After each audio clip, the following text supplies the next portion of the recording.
Now on Overnights, I believe in reason and common sense. Leith Van Onselen from Macro Business with a treasury of common sense. Common sense never goes out of style.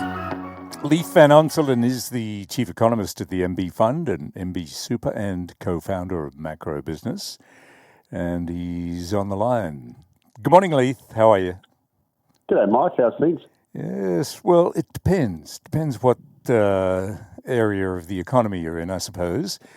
If you've got plenty of money, you can sit back and watch what's going on. But let's say Australian manufacturing, that doesn't look too good at all, does it? No, absolute shocker, mate. That's all I can say. So, look, Australia's manufacturing sector is the smallest in the OECD. That's the advanced world as a share of the economy. It's just over 5% of our economy. And again, that is the smallest in the advanced world. So we have the smallest manufacturing industry as a share of our economy in the advanced world. Just want everyone to, imprint that into their minds. Now, Australia's manufacturing is also in terminal decline. So it just continues to shrink. And just 2 years ago, or in 2022, Incitec Pivot, which is a major fertiliser company, closed its Australian operations due to high energy costs. Quinos last year, which is Australia's last major plastics producer, shut down due to high energy costs. That was last year. So that's left the country completely reliant on imported plastics from China.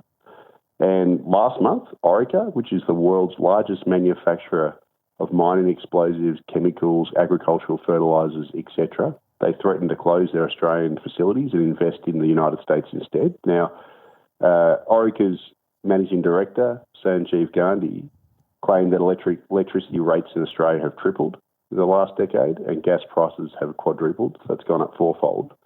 And he also said that renewable energy is expensive. Now, by contrast, and I quote from him, he says the US is pro-manufacturing, they've got cheap energy, they've got good gas supply and reserves. And just to add a final nail in the coffin, well, it's not the final one because there's going to be more. Oceana Glass, which is Australia's only architectural glass manufacturer, or should I say was. So architectural glass is like things, windows, things used in apartments, houses, all that sort of glass. That closed earlier this month after 169 years in business, and they cited expensive energy prices and Chinese dumping. Now, Oceana Glass actually built the glass in the Australian Parliament House, and they're now gone. Yeah. So we're now relying on imported glass. And the latest insolvency data from the Australian Securities and Investments Commission showed that almost 1,400 manufacturers nationwide have become insolvent since the 2022-23 financial year. Just before absolute bombshell. Absolute disaster. It is. Just before we get to Industry Minister Ed Husic and his promises, it's been a long time since we made TVs and washing machines and cars and all sorts of things like that. But in the list that you just mentioned there, it really strikes me a major fertilizer company. We can't, with our agricultural industries, make fertilizer to support it. And Orica, the same. Mining explosives, I mean, at least we keep the mining going, but we can't make the necessary materials here in this country. It really has hit a low, has it not? Yeah, and at the same time, Mike, the Albanese government has a goal to build 1.2 million homes over 5 years, a goal that's completely unrealistic. But, we can't even build glass now to put in those houses that they want to build. Yep. They want to plaster the place in windmills and that sort of stuff. Well, obviously they're imported, but even if we made them here, we don't make plastic anymore. So how would we build that? So this whole thing is a farce, and it's come down to these high energy costs, and just the ultimate insult. On Tuesday, Industry Minister Ed Husic, he's from the Albanese government, told Parliament that the government was committed to rebuilding manufacturing capacity, which he said was, quote, crucial for Australia's economic and strategic interests.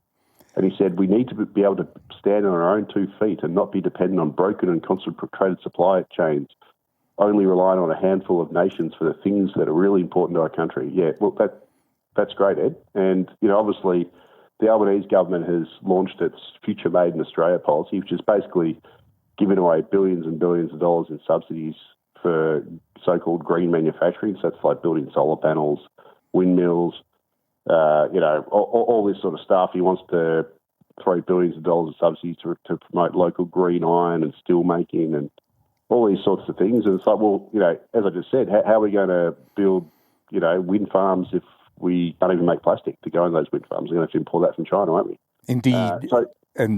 While the Prime Minister is making these wonderful decisions, it might be worth noting all the billionaires who've decided to withdraw from these green industries. That's right, yeah. So we've just lost so-called green hydrogen. That's all, they're pulling out funding there because it's just not viable. It's all a bit of a farce. And, my whole point here is, Mike, how can we have a sustainable manufacturing industry when our policymakers are literally driving up the cost of electricity and gas through their idiotic pursuit of net zero, which is basically shut down stable, reliable baseload power that served the nation for generations. I'm from Victoria, and Victoria used to have the second cheapest electricity in the world. Well, now we're nowhere near that, and as a result, we're seeing the consequences because we decided to give up on brown coal, which we had 1,000 years of supply. It's uber cheap. But even worse than that, I've mentioned it in my multiple episodes. We export nearly 3/4 of our East Coast gas, which goes to China, so they can. We basically subsidise the energy of China by selling them very cheap gas, which they then use to expand their manufacturing. But we're not allowed to burn that gas at home, and we've actually created domestic shortages, which has driven up gas prices and ergo the electricity price, because gas sets the electricity price. And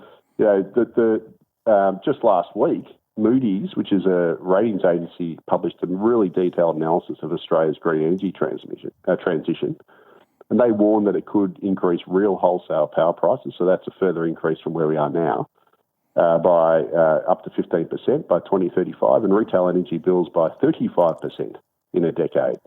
Now, the reason that Moody's puts down to that is that Australia is going to need to invest $150 billion to $190 billion in the next decade in real terms, on transmission for green energy, for transmission lines for solar and the build out of all these solar farms and wind farms, etc. And to meet their renewable energy targets, and those expenses will just be capitalised into power bills. So as a result, we'll be paying a lot more, and that means manufacturers will be paying more, so it'll be hard to compete. But Moody's analysis only looks at the cost of the transition to green energy. And what it actually said was, it said that as we do this, because renewables are intermittent and they're unreliable because they're dependent on the weather, we're going to become more reliant on gas to back up those renewables. So when the wind's not blowing and the sun's not shining, we're going to be more reliant on gas as the firming power. Well, guess what? We've made gas uber expensive. We've created shortages by exporting nearly 3/4 of it, mostly to China on the East Coast. And just to add one final insult to injury, later this year, New South Wales will be importing gas via an LNG terminal. Victoria will soon be importing gas, and so will South Australia. And as soon as we start importing liquefied natural gas from overseas, or from Western Australia, may I add, our gas bills are going to rocket even higher because we'll be paying import parity prices. And all that means is that our electricity costs are also going to rise. So all this means, that the upshot of this is higher energy costs, both gas and electricity, a higher cost of living, higher embedded inflation across the economy.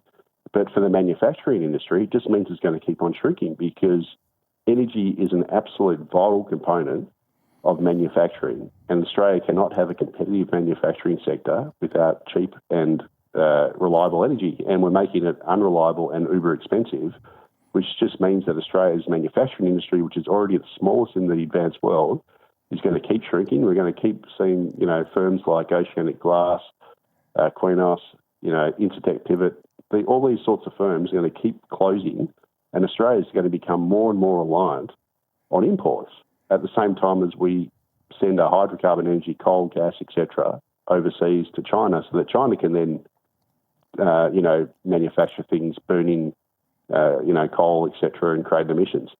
So we've just really shot ourselves in the foot here.